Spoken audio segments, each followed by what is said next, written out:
Only believe, and thou shalt see that Christ is all in all to thee. Amen.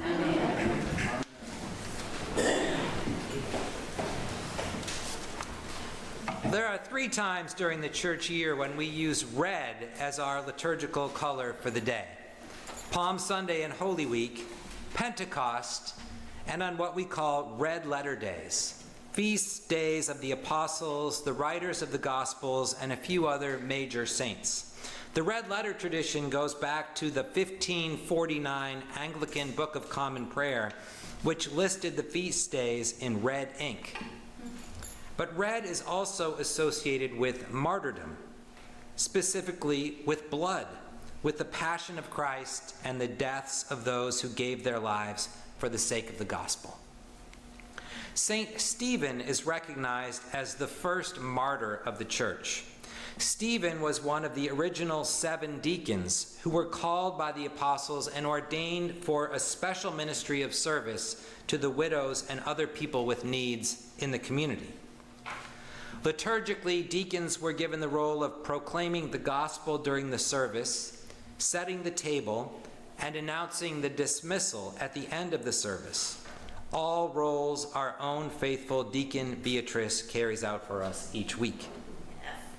Stephen was also a powerful preacher who didn't shy away from controversy, which eventually led him into conflict with the authorities in the early days after the first Easter. Luke tells us in the 6th chapter of Acts that Stephen, full of grace and power, did great wonders and signs among the people. He was arrested and brought before the council, where he gave a powerful speech which was condemned as blasphemy against the law of Moses. He was immediately given the death penalty in the form of stoning, and he died with these words on his lips: "Lord, do not hold this sin against them." Standing there watching with approval, we are told, was Saul, our very own patron saint. We know, of course, the dramatic story of Saul's conversion, described just a couple of chapters later, of his renaming. He would be called Paul, and of his new life as an apostle to the Gentiles. One of the reasons that Peter and Paul share a feast day is that, according to some legends, not in the Bible, but passed down through history, they were martyred at the same time. Now, these 2 men were very different. Peter was a Galilean fisherman, called by Jesus with the first group of disciples. We often think of him as the most human of disciples, who struggled with his faith, struggled to understand the teachings of Jesus, denied Jesus 3 times, and yet still went on to be the first bishop of Rome, and with Paul, one of the 2 most important leaders of the early church. Paul, we believe, was a Roman citizen from the Syrian city of Tarsus, who was educated by Gamaliel, one of the most famous teachers of the Jewish law, who raised Paul up to be a Pharisee, a leader of one of the major social movements of the time. So Peter and Paul come from opposite ends of the social spectrum, but they were brought together by their calling to be apostles and united in their agreement that faith in Jesus, the miracle and significance of his life, death, and resurrection, were meant not just for Israel, but for the whole world. They also, according to some histories, were united in death. In the year 64, both men were in Rome. Peter was establishing the church there, and Paul was perhaps on his way to spread the gospel to Spain. In the summer of that year, a fire broke out and burned for 10 days, destroying major parts of the city, temples and mansions, businesses and homes.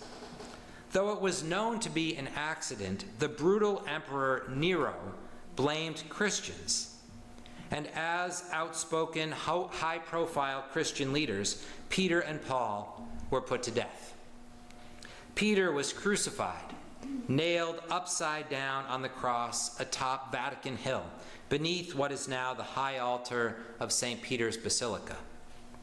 Paul, apparently, was beheaded, although there's less testimony about his death than there is about Peter's. The stories of their martyrdom, theirs and Stephen's and many others who followed them, remind us that people gave their lives for the sake of the gospel. When the critical moment came, they did not deny or forsake their faith, even though they were in danger because of it. Now, Jesus had predicted that this would happen. In today's Gospel from Matthew, Jesus instructs his followers to be wise as serpents and innocent as doves. He knew that we would need to be smart, and that we would need to have integrity in the face of opposition to the teachings of Christ. And Jesus warned his friends, "You will be hated by all because of my name." He knew that his message of reconciling love and compassion, of equality in the eyes of God, was revolutionary, and that it would get his followers into trouble. But he told them, "Do not worry about how you are to speak or what you are to say, for what you are to say will be given to you at that time." We remember Peter and Paul because they followed these instructions and proclaimed their faith with their lives until the end.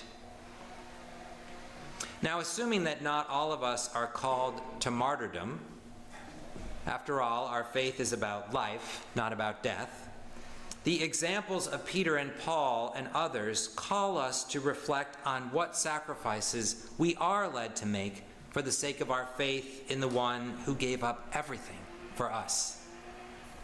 As I think about that question, I just love what God says through Ezekiel in the reading for this feast day. "I will seek the lost, and I will bring back the strayed, and I will bind up the injured, and I will strengthen the weak." That seems like a good mission statement. What makes it a Christian direction for our lives as disciples is that we do this for the sake of love. Not out of obligation or force or guilt, but out of love, because we know that we are loved. To sacrifice something literally means to make it holy. We make our lives and our work holy when we give out of love in the example of Christ, seeking the lost, binding up the injured, strengthening the weak.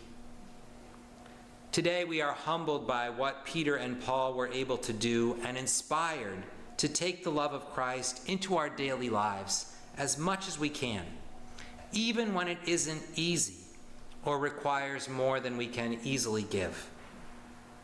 May God give us the strength and courage, the words, the wisdom, the faith to do so. Amen. Amen.